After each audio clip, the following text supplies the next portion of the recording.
তুমি ফেসবুকে কাজ করো আর অনলাইনে পেমেন্ট করতে পারো না? তো এইরকম অনেক কথা আমাকে শুনতে হয়েছে আমাদের বাড়ির লোকের কাছে, কিন্তু এখন আমি সবই পারি। তো পেরে নিয়ে মনে হচ্ছে যদি না পারতাম সেটাই ভালো হতো। কেন বলছি কথাটা, পুরো ভিডিওটা তোমরা দেখো তাহলে বুঝতে পারবে।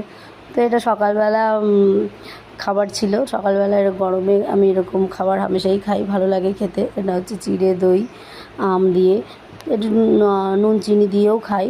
তো ভালোই লাগে, সকালবেলা আগুনের কাছে যেতে হয় না। আর গরমে এটা খাওয়া ভালো, পেট ঠান্ডা হয়, মনও ঠান্ডা হয় আর কি, ভালো লাগে আমার। তো আমার মতো তোমরা কারা এরকম টিফিন খাও সকালে কমেন্টে আমাকে জানিও।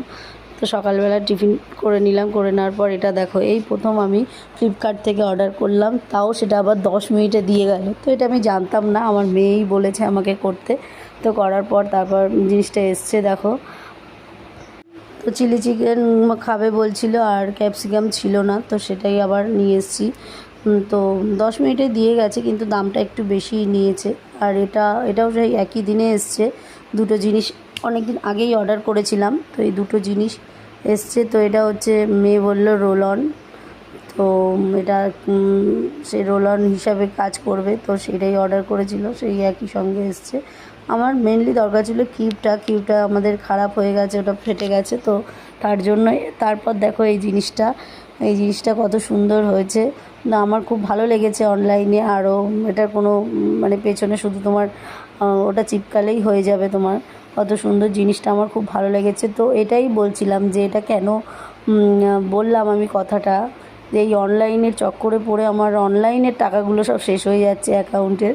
এটা যদি না করতে পারতাম তাহলে মনে হয় কিছু টাকা আমার জমতো। তো তারপর দেখো সকালে ওটা এসেছিলো, তারপর দেখে নিলাম জিনিসটা। তারপর দুপুরে রান্নাঘরে চলে এসেছি। রান্নাঘরে দেখো কী অবস্থা, স্নান করে তারপর রান্নাঘরে ঢুকেছি, তাও এই রকম অবস্থা। মানে স্নান না করে তুমি রান্নাঘরে ঢুকতে পারবে না, স্নান করার পরেও গরমে রান্না করতে গেলে এই রকমই অবস্থা। সে তুমি আরও যদি অনেক কিছু রান্না করো তো আরও সমস্যা তো হবেই। তো যাই হোক, দেখো এই সকালবেলা এইটুকুই রান্না করতে পেরেছি দুপুরবেলা। তো বললামই তো মেয়ে চিলি চিকেন খাবে, তো সেটাই বানিয়েছি, ও খুব ভালো লাগে, তাই জন্য আমি মাঝে মধ্যেই করি। আর এটা হচ্ছে চিচিঙ্গে ভাজা, বেশি কিছু করিনি গরমে। তারপর বিকেলে চলে এসেছি ওটা লাগাতে, তো লাগিয়ে দেখছিলাম যে কেমন লাগে না লাগে। তো দেখেছো এটা পুরো এরকম লাগানো ছিল, খুবই সুন্দর এসছে জিনিসটা। কিছু তোমার পেরেক লাগাতে হচ্ছে না কিছুই, কিন্তু আমার দেওয়ালটা একটুখানি পুরনো, তো ওই জন্য একটু কেমন লাগছে। তো যাই হোক, আমি নিজের জন্যই কিনেছি জিনিসটা। তো যখন ভিডিও বানাবো তখন তোমাদের দেখাবো। মানে লাইটটা বেশি সামনে থেকে পড়ছে, তো ওই জন্য ওই সামনের লাইটটা বন্ধ করে দিলে ভালোই লাগবে।